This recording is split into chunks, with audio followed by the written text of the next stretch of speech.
सन 1346 में जब यूरोप की धरती पर सर्द हवाओं के साथ व्यापार और विश्वास का तूफान चल रहा था, तब किसी को इस बात की भनक तक नहीं थी कि एक अदृश्य शत्रु, एक सूक्ष्म जीवाणु, उनकी नियति को रचने आ रहा है, जिसे आज हम ब्लैक डेथ के नाम से जानते हैं। यह महामारी अपने साथ लाए अकल्पनीय मृत्यु, भयानक दृश्य और सामाजिक ढांचों का चरम पतन। इसका आरंभ काला सागर के तटवर्ती शहर काफा से हुआ, जहां मंगोल हमलावरों ने प्लेग से मरे हुए अपने सैनिकों की लाशें तोपों से शहर के भीतर फेंक दी और फिर भय, मौत और रोग के साथ एक जहाज इटली के सिसिली बंदरगाह पर उतरा, जिससे संपूर्ण यूरोप भयभीत हो गया। 1347 में आए इस जहाज से ऐसी महामारी निकली जो हवा की गति से फैली और लाखों लोगों को निगल गई। ये रोग यर्सीनिया पेस्टिस नामक बैक्टीरिया के कारण हुआ, जो पिस्सुओं और चूहों के माध्यम से इंसानों में फैला, और ये 3 स्वरूपों में प्रकट हुआ। बुबोनिक, जिसमें बगल, गले और जांघ में काले फोड़े होते थे, न्यूमोनिक, जिसमें खून की उल्टी और सांस घुटती थी, और सेप्टिसेमिक, जिसमें त्वचा नीली पड़ जाती थी और मृत्यु कुछ ही घंटों में हो जाती थी।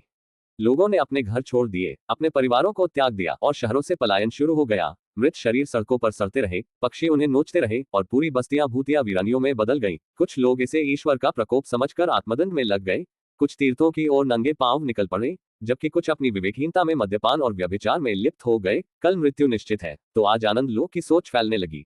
चर्च और धर्मगुरु जब स्वयं मरने लगे और किसी को कोई समाधान न मिला, तो लोगों का ईश्वर पर से विश्वास उठ गया और धर्म से मोह भंग हुआ, जिससे धार्मिक व्यवस्था की नींव हिल गई। दूसरी ओर यहूदियों पर आरोप लगाया गया कि उन्होंने कुओं में जहर घोल दिया है, जिससे पूरे यूरोप में उनके खिलाफ हिंसक नरसंहार हुए। हजारों यहूदियों को जिंदा जला दिया गया, उनके गांव उजाड़ दिए गए और सामूहिक हत्याएं हुई। सामाजिक बंधन टूट गए। मां अपने बीमार बच्चे को गोद में लेने से डरती थी, पत्नी पति को मरने के लिए अकेला छोड़ देती थी, भाई बहन एक दूसरे से बचते थे। एक गहरा मानसिक आतंक समाज पर छा गया था। मृतकों को दफनाने वाले कम पड़ गए, तो सामूहिक कब्रें खोदी गईं और हजारों लाशों को एक साथ दफन किया गया। डॉक्टर चोंच जैसे मुखौटे पहनकर उपचार करने निकलते थे, जिसमें सुगंधित फूल रखे जाते ताकि बुरी हवा से बच सकें। लेकिन चिकित्सा विज्ञान की उस समय की सीमाएं इस महामारी के सामने लाचार थी। लगभग 20 से 25 करोड़ लोगों की मृत्यु हुई। यूरोप की 1/3 आबादी समाप्त हो गई और कई शहरों की जनसंख्या आधी से भी कम रह गई।